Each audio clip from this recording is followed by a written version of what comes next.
So this is the very last aspect of 19.2, and here is my development plan for my bouldering. So as you can see, there's a vast majority of different sessions, like one-to-one sessions, skill sessions, open sessions, and then I've also got a lot of physical workouts. So I've got grip work, got leg workouts, upper body strength, muscular endurance, and then I finally have got some sessions for stretching, like developmental stretching and PNF stretching. And then to finish off the weeks, I've got a competition that I will go to. So I mainly focus on improving my physical ability, and I've placed in some one-to-one and open sessions to work specifically on improving certain skills. The first session of the week is a physical one, and it works on my grip. So when climbing for a while, my hands started to fatigue and weaken due to the amount of grip I had on each hold. Therefore, I had to find a way to improve this. One way would be to use a grip saver, which is a little ball that you squeeze as hard as you can, in which over time it helps you to improve your overall grip. Another way I can improve is by using a piece of equipment called the Grip Master.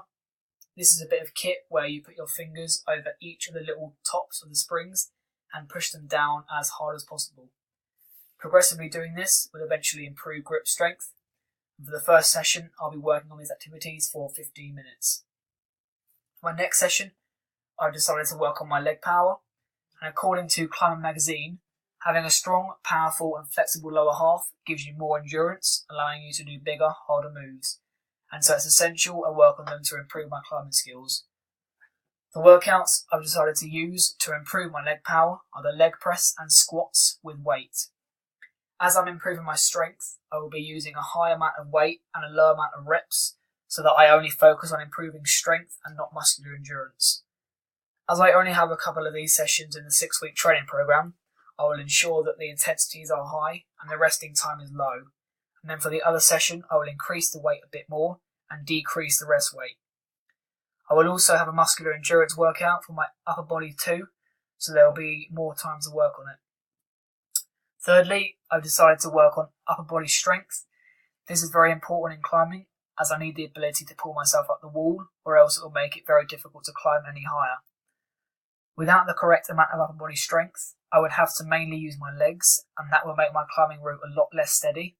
But if I have the upper body strength to climb too, it will increase the chances of my centre of mass being right, which will increase my balance on the wall.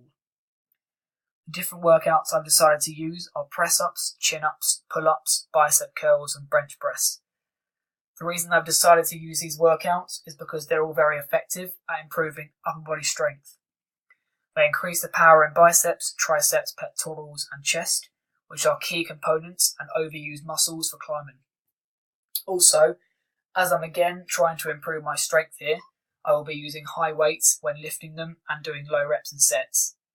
Just as the chin-ups and pull-ups etc., I will also be doing 10 sets of 10 press-ups with a 30-second gap.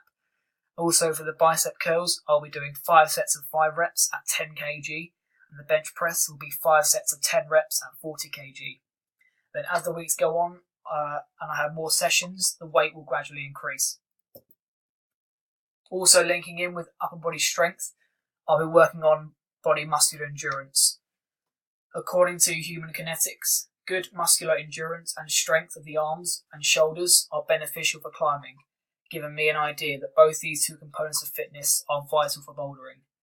This is why I've chosen to work on endurance as well as strength.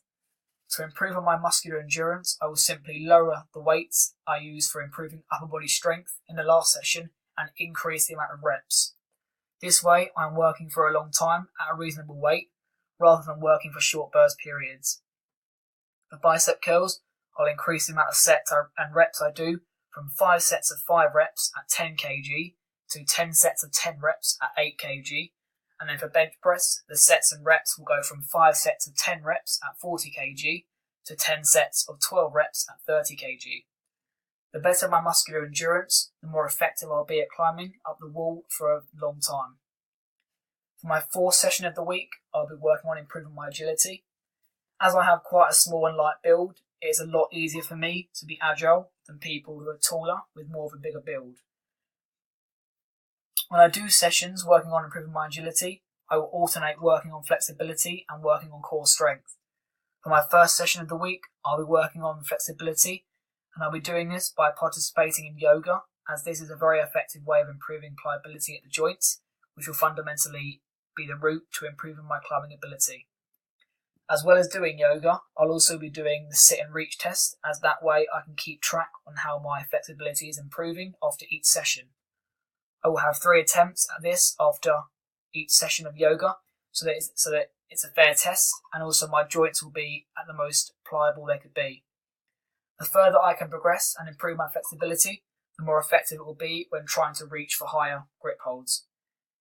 The other agility session I'll be doing is one where I work on my core strength, as this is vital in order to have a good overall agility.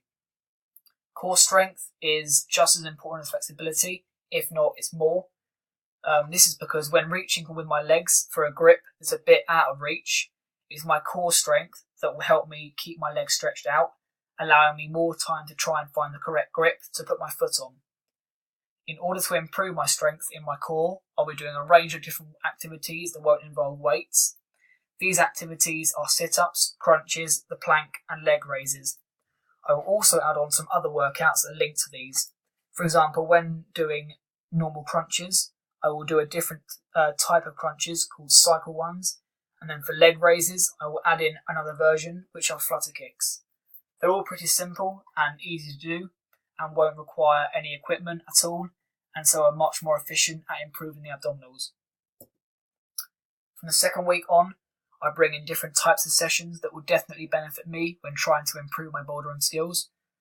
First of all, I'll be doing a one-to-one session, and for this, it will be me learning the skills of bouldering face-to-face with an instructor. The reason I'll be doing this is because this will benefit me massively, as the instructor can just focus on trying to give me general bouldering tips to try and help me improve my ability, rather than working on with a group of people, so the attention could be diverted to them. Then my other sessions I'll be doing will be a skill session. This will be focused mainly on skills, and the reason I've chosen to do this is because me and the instructor can focus specifically on certain tricks and skills that are essential to become a smooth and effective climber. In order for me to get better at bouldering, it's vital I work on the basic skills shown, so that it will allow me to open up to and work on bigger and harder skills, which will evidently make climbing like second nature for me. The last aspects of my 6-week training program are the stretching activities. The reason I've chosen these as 2 other sessions is because flexibility is so key to become an effective climber, and so doing some sessions on developmental and PNF stretching would be perfect in order to increase joint pliability. Developmental stretching is a good form of stretching, as it gradually increases the flexibility at a joint, which over time will be very effective, and this is why I have a few more sessions of this than PNF stretching. However, I have also chosen to do 1 session of PNF stretching, as this is the fastest and most effective way of increasing static passive flexibility. Having at least 1 session of this would be really beneficial, especially towards the end of the 6 weeks when I have a competition, where having an increased range of motion at the joints will be extremely effective. Having these 4 sessions overall will really improve my pliability while climbing, as I'll be able to overcome tricky manoeuvres that require a bit of a stretch to reach another grip, whether that be with the leg or with the arms.